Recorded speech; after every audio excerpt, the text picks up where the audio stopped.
ഓമല്ലൂർ വയൽവാണിജ്യത്തിന്റെ ഭാഗമായ കാളച്ചന്തയിൽ പങ്കെടുക്കാൻ വിദൂര ദേശങ്ങളിൽ നിന്ന് പോലും ഇപ്പോഴും കർഷകരെത്താറുണ്ട്. തമിഴ്നാട്ടിൽ നിന്നും പാണ്ടിക്കൂട്ടമെന്നറിയപ്പെടുന്ന ഒരിനം വിശേഷപ്പെട്ട പോത്തുകൾ ഇപ്പോഴും വയൽവാണിജ്യ കളങ്ങളിൽ കൗതുക കാഴ്ച നൽകിയെത്തുന്നു. കാലം യാന്ത്രയുഗത്തിനായി വഴിമാറിയതും കാർഷിക മേഖലയ്ക്കുണ്ടായ തകർച്ചയും കാളച്ചന്തയുടെ മാറ്റ് വളരെയധികം കുറച്ചു. വർഷങ്ങൾക്ക് മുമ്പ് കാളച്ചന്ത തുടങ്ങിയാൽ അതൊരാഴ്ചയിലധികം നീണ്ടു നിൽക്കുമായിരുന്നു. തിരക്കു കാരണം ഈ നാട് യഥാർത്ഥത്തിൽ മറ്റെല്ലാ മേഖലയിൽ നിന്നും വിട്ടുകൊണ്ട് വയൽവാണിജ്യത്തിൽ പങ്കാളിയാവുമായിരുന്നു. കാലത്തിന്റെ മാറ്റം കാളച്ചന്തയുടെ വിനിമയ പ്രക്രിയയെ ബാധിച്ചിട്ടുണ്ടെങ്കിലും പഴയ പ്രൗഢിയുടെ തുടർച്ച ഇപ്പോഴും ബാക്കിയാവുന്നു. കാർഷികോൽപ്പന്നങ്ങളുടെ വലിയ വിപണി ഓമല്ലൂർ വയൽവാണിജ്യത്തിന്റെ പ്രധാന ഘടകമാണ്. ചേന, കാച്ചിൽ, ഇഞ്ചി, മരച്ചീനി, കിഴങ്ങ്, വാഴക്കുല തുടങ്ങി എല്ലാ കാർഷിക വിളകളും അവയുടെ വിത്തുകളും ഇവിടെ ലഭ്യമാണ്.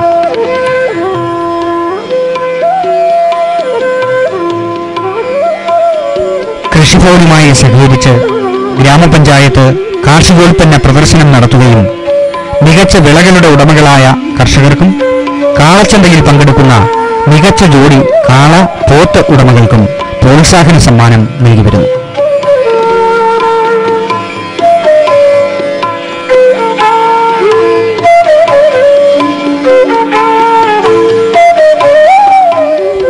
കാർഷിക മേഖലയോട് പുതിയ തലമുറ പുലർത്തുന്ന വൈമുഖ്യവും കച്ചവടത്തിലെ മധ്യവർത്തികളുടെ ചൂഷണ രീതിയും ഈ കാർഷിക മേളയെയും ബാധിച്ചിട്ടുണ്ട്.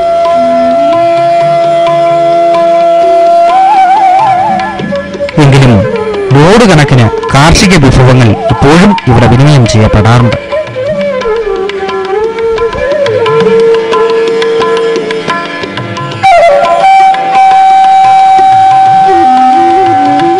കാലത്തിന്റെ മാറ്റങ്ങളെ ഉൾക്കൊണ്ടുകൊണ്ടാണ് അടുത്ത കാലത്തായി ഓമല്ലൂർ വയൽവാണിജ്യം സംഘടിപ്പിക്കുന്നത്.